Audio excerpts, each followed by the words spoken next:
Dinilai memicu kemarahan publik karena sejumlah pernyataan anggota DPR RI, Partai Golkar, Nasdem, dan PAN menonaktifkan kadernya di DPR. Adis Kadir dari fraksi Golkar, Ahmad Sahroni, dan Nafa Urbah dari fraksi Nasdem, serta Eko Hendro Purnomo alias Eko Patrio dan Surya Utama atau Uya Kuya dari fraksi PAN.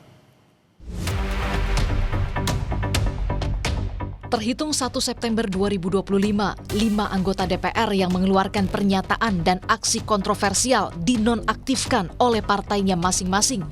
Pasalnya, pernyataan dan sikap mereka diduga memicu kemarahan publik. Partai Golkar menonaktifkan Wakil Ketua DPR RI Adis Kadir yang menuai kritik setelah menjelaskan uraian kenaikan tunjangan anggota dewan. Langkah yang sama juga diambil Partai Nasdem dengan menonaktifkan Ahmad Sahroni dan Nafa Urbah sebagai anggota DPR dari fraksi Nasdem.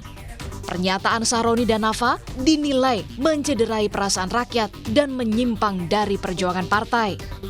Keputusan menonaktifkan Eko Hendro Purnomo atau Eko Patrio dan Surya Utama atau Uya Kuya juga diambil Partai Amanat Nasional dengan mempertimbangkan dinamika politik di tanah air.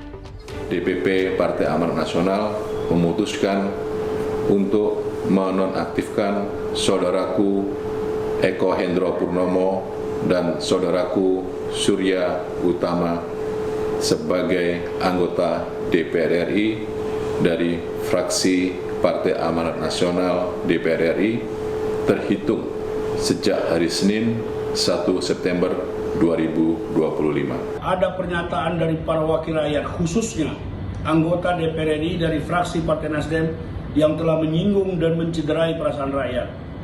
Dan hal tersebut merupakan penyimpangan terhadap perjuangan Partai Nasdem.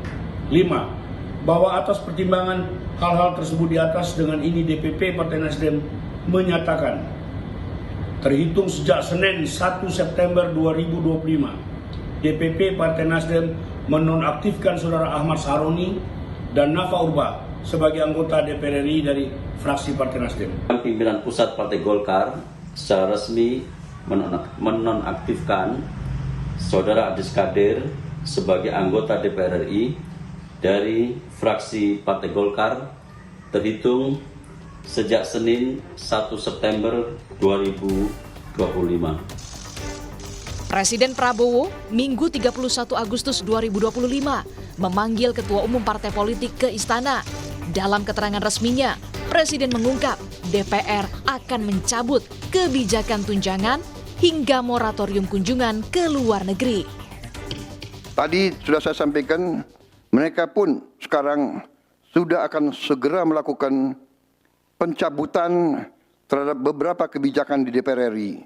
Tadi saya sudah sampaikan besaran tunjangan kepada anggota DPR dan moratorium kunjungan kerja luar negeri sudah segera mereka tindak lanjuti, tetapi hal-hal lain yang ingin disampaikan juga dipersilakan disampaikan, mengirim delegasi masing-masing ke DPR RI.